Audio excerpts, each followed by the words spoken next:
see an inanimate toy might make you feel a bit satisfied, but perhaps not as fully as you could be. Drop that bear on the ground. Now, put your hand out again. This time, you have in your hand the soft, floppy ears of a warm, loving black Labrador.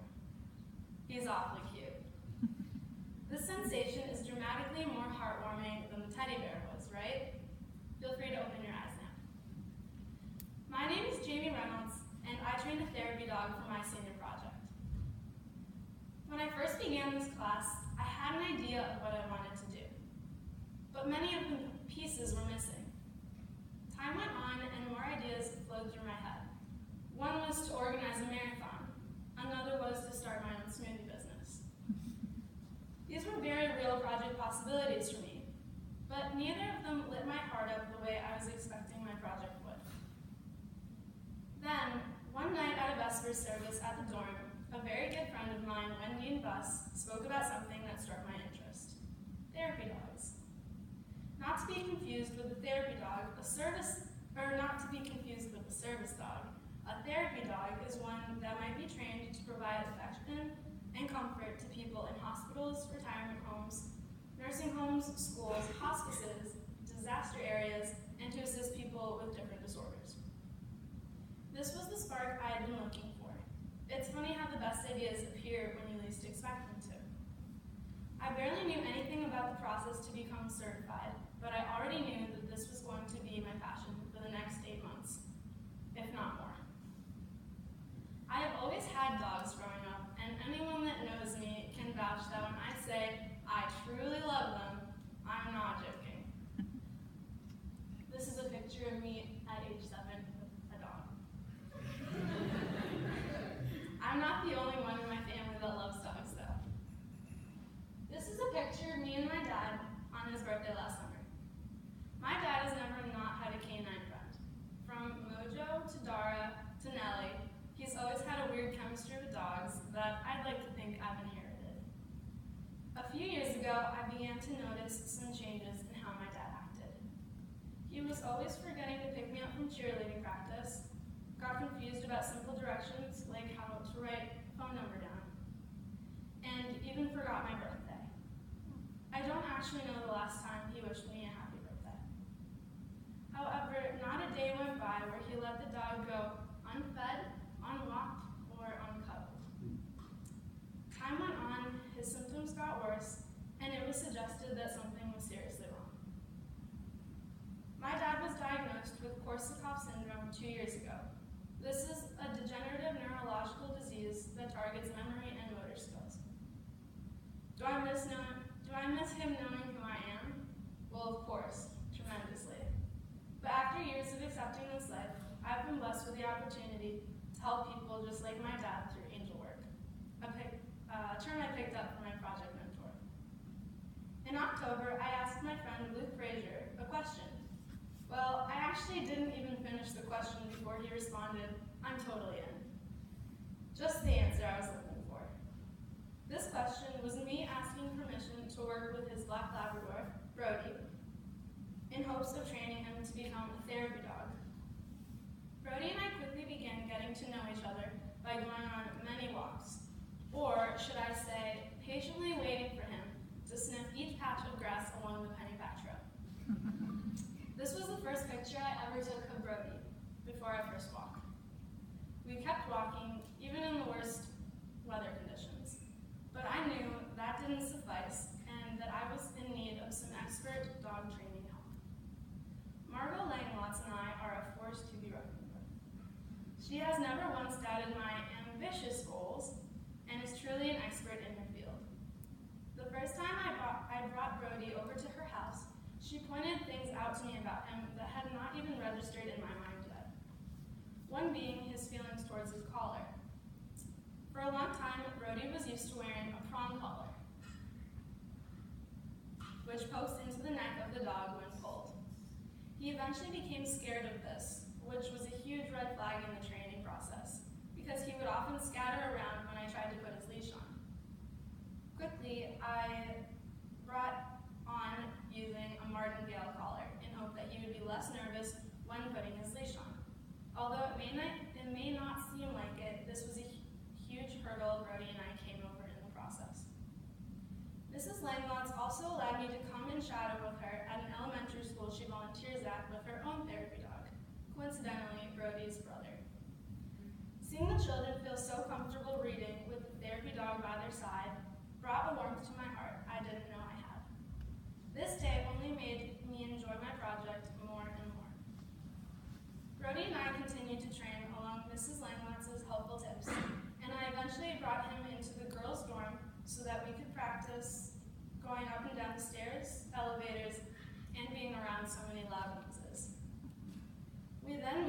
wanted to do angel work in the boys' dorm. We were allowed to come and participate in the dorm's weekly Vesper services. In other words, Brody got a lot of love from some dorm boys during their chapel services. I'm sure they didn't mind too much. It was now late January, and I thought everything was on track, until I was informed that my project itself was not, in fact, a service piece. I brainstormed lots of potential charity projects, some more realistic than others, but it wasn't until a classmate of mine gave me a superb idea: organic dog treats. Within a week, I already had my recipes figured out, ingredients bought, and a Facebook page made. I was very scared to fall behind in this aspect of my project, but because of my quick acting, I did not. I did encounter some difficulties in this portion of my project, though. The first batch of treats I made was definitely not a success.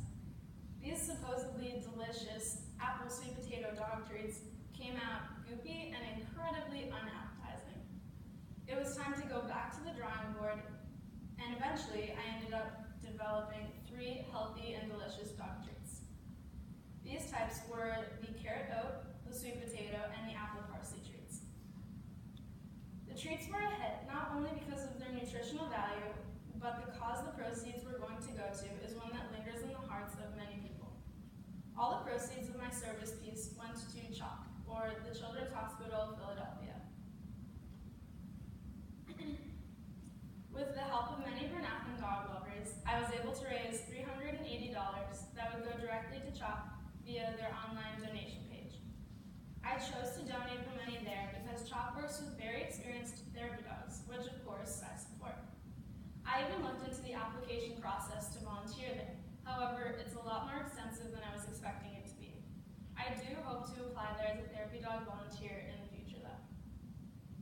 Today I stand here with 3 very real and very different qualities: patience, pride, and the ability to be completely raw. There were days with Brody that I felt like throwing in the towel, and I'm not known to be a quitter. There's a certain underlying glob of frustration that appeared throughout my training every once in a while, but the only way I was able to fix this glob was by being patient. It sounds so easy, but it's not. A dog does not work the way a human does. That partially is what makes them so remarkable, but it can undeniably still be annoying at times. Many deep breaths and Brody healed later, I can say I feel more patient, not only with him, but in other aspects of my life as well. Brody did not realize it, but he gave me an extra dose of this quality this year, many, many times. The confidence I have gained through my senior project has skyrocketed. I like to think of myself as a fairly confident person, but knowing that I can train and certify a dog to become a therapy dog at 18 years old is outstanding. For some, that really may not be the goals thing, but I'm proud of my work, and I'm excited for where it will take me.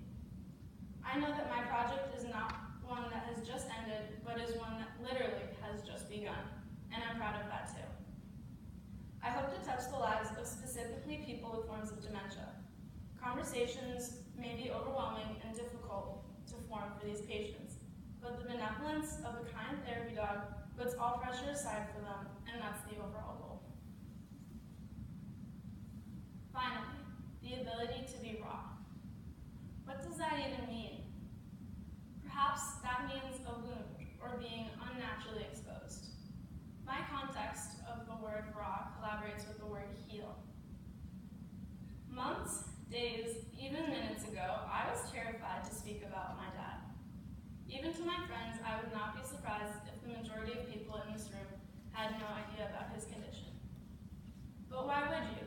Now is my first time being raw. The purpose of my project has not been the most challenging part, but it has stretched me the farthest. Farther than I would have been comfortable stretching before taking senior project. I would like to thank all the people that made my project such a success this year. From the generous people that bought all the dog treats, to my mentors and teachers along the way, and even to the audience members today. As much as I'd like to think I could have done everything on my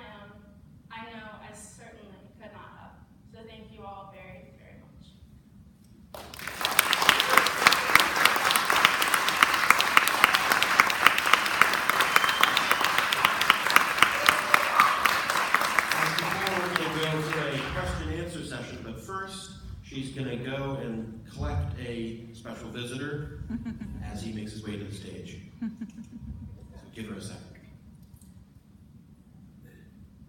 You can think up your questions now.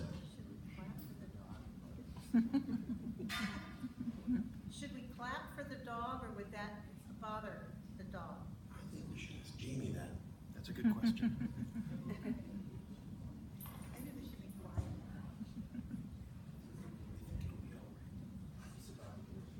Yeah.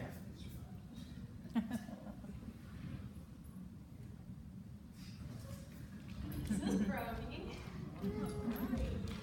Jamie, we had a question of whether we could clap you when you're frightened. No, I don't think so.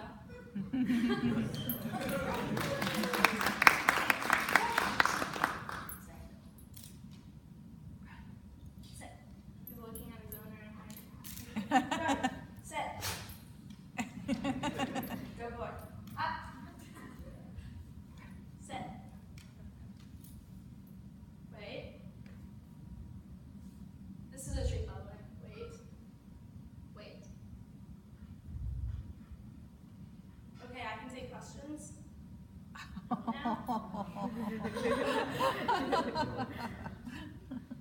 was wondering, were you, sorry. You're good. Okay. When you're certified, or a dog gets certified, are you the specific handler, or does it mean that dog can go with any certified handler? Okay, so the question was if only the dog is certified when you become certified, or if it's the handler and the dog. When you become a registered team, then that's exactly it. You're a team together, so only I'm allowed to work with Brody in a facility. However, it wouldn't take very long for another person to become a handler.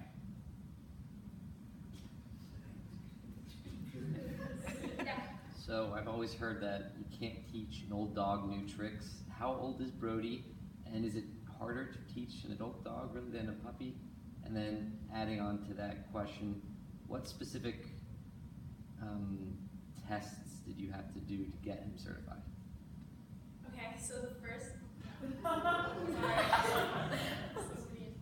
the first question was if it's difficult to teach an old dog new tricks. He is 4 years old, and he was actually part of a senior project 4 years ago from a litter. So he runs in a family of senior projects. And I never, like, I've had dogs before, but I never once tried to train them in the way I've tried to train Brody. So I suppose I only know what it's like to teach a dog on the older side, not a puppy. And the other question was, what is the certification process like?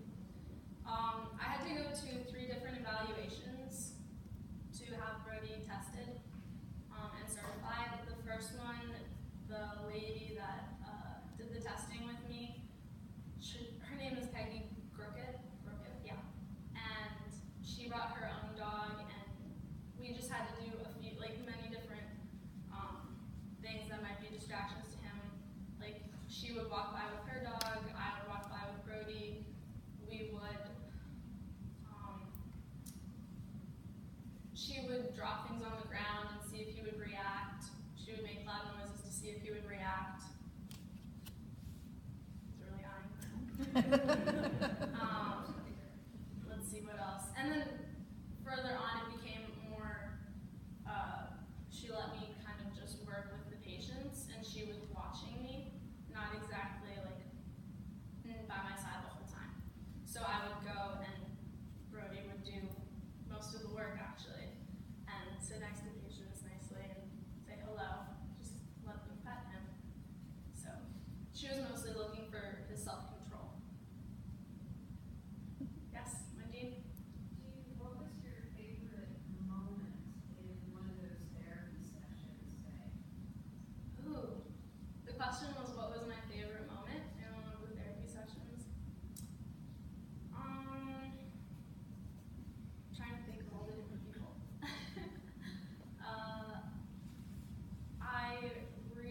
there was one couple that I got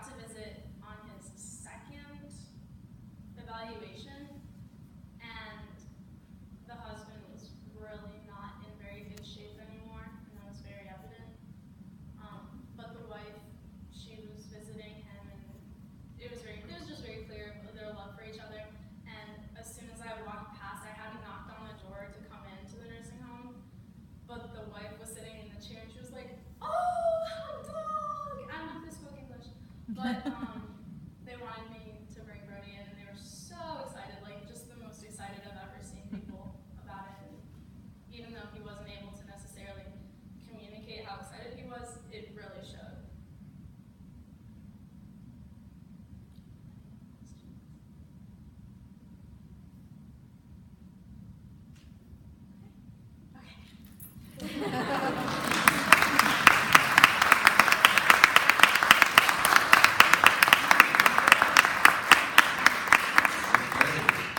And if you want to come and say hello to Brody afterwards, that is definitely okay.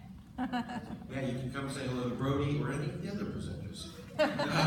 Yeah, so take your time, check out the portfolios, the posters.